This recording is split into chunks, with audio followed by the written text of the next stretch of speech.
Hello Internet and welcome to Historical Headlines for the 2nd of January. Yorkshire Ripper arrested, old woman inconvenienced. I am of course talking about the fact that it was today in 1981 that the Yorkshire Ripper, Peter Sutcliffe, was arrested following a 5-year, well almost 6-year murder spree that saw him attack and kill numerous women, primarily prostitutes, in, well, Yorkshire, in the north of England. Now, Sutcliffe himself is not actually that interesting a character. He was fairly average from a serial killer perspective, you can almost say, but I'll get back to that in the later section. First of all, though, I am sure you're all waiting to hear from his neighbors, as it is always from a serial killer's neighbors you get the finest insights into the nature of their character and how they committed their crimes. And so, here is our latest time-traveling correspondent, Crawford Smythe. Thank you, studio. I am standing here in the township of Broomhill around Sheffield, where earlier this morning Mr. Peter Sutcliffe was arrested as being the infamous Yorkshire Ripper,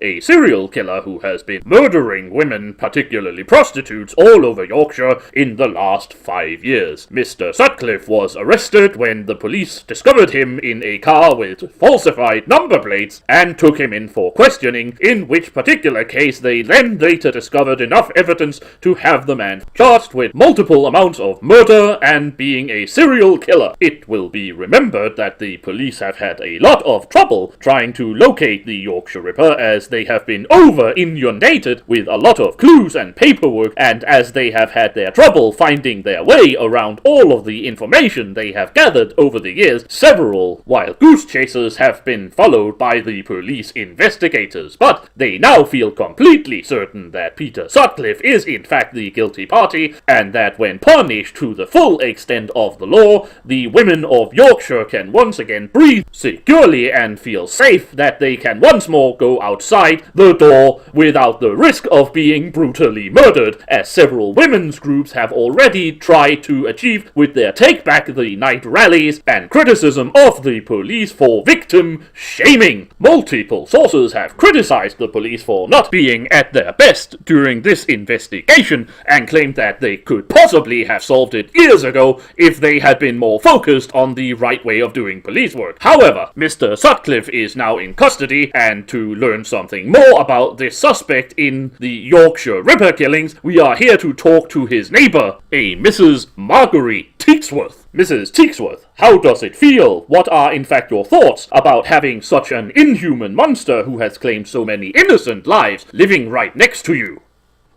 Oh, young Peter at number 8 is so kind. Always takes me to get my shopping in his car. Yeah, I'm confused. You do realize that we are talking about a serial killer here, right? The Yorkshire Ripper. I mean, what? Him and Sonia, such a lovely young couple. He had his tools over there just last week fixing up shelf for me. That young man knows how to use an hammer. How am I to get my shopping done now? I can't get to bingo on Wednesdays. In my day, we took care of our elders. We had respect. Listen, old lady, I am very confused about your lack of seriousness about this topic. Can I please get you to talk about the fact that he was a serial killer? Young Peter always takes care of me, and then coppers just took his car like... Poor pet. He must be so lonely in that station trying to get his car back.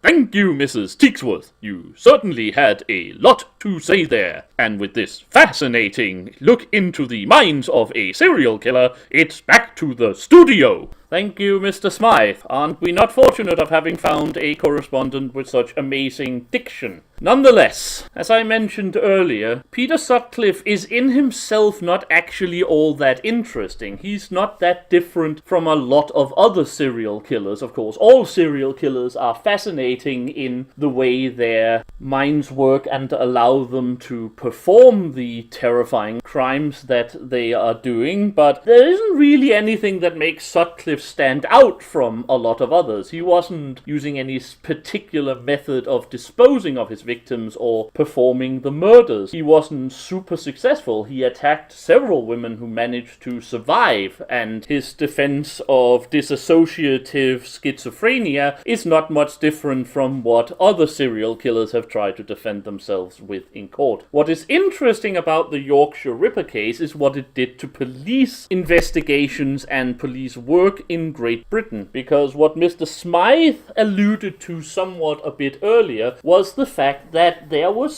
some criticism, later affirmed in an official investigation into the investigation, that police could have done a much smoother and much better job. They were very close to arresting Sutcliffe several times, had him in their sights for a long time, and in fact had a lot of evidence against him that would probably have at least allowed them to piece together enough to have the man arrested several times, but they never actually took the step. Now, there are several reasons for this. One of the reasons is, of course, that this was pre-computer, and there was a lot of information and all of it had to be sorted by hand. In fact, the police had so much paperwork regarding the case before Sutcliffe was arrested that the special evidence room they held it all in had to have a special reinforced floor, just so the weight of paper didn't cause the actual collapse of the building. But there was still severe and righteous criticism that the police had been too focused on, amongst other things, various hoax letters confessing to the crime and leading the police off on wild goose chases, as well as simply not doing a good enough job to coordinate and cooperate the various investigative evidence already collected, so that the killer was allowed to go free much longer than he otherwise should have. What this led to was new principles and new practices in place for the UK police regarding serial killer cases, as in fact all investigative cases, and a speed up of installation of computer systems which would allow correlation and stronger effectiveness within the investigative nerve centers of any given case to take place going forward. So, the Yorkshire Ripper, arrested today on the 2nd of January 1981, sort of irrelevant in himself except for being a horrifying serial killer, but really important for the improvement in effectiveness from the English police that resulted from grave mistakes made during this case and recognized after Mr. Sutcliffe was arrested. So this was today's historical headline, the 2nd of January, the Yorkshire Ripper arrested, old lady inconvenience. I hope this has been of interest to you. I shall be back tomorrow with a new historical headline. Until then, I have been the Sage, and I wish you all a very happy day.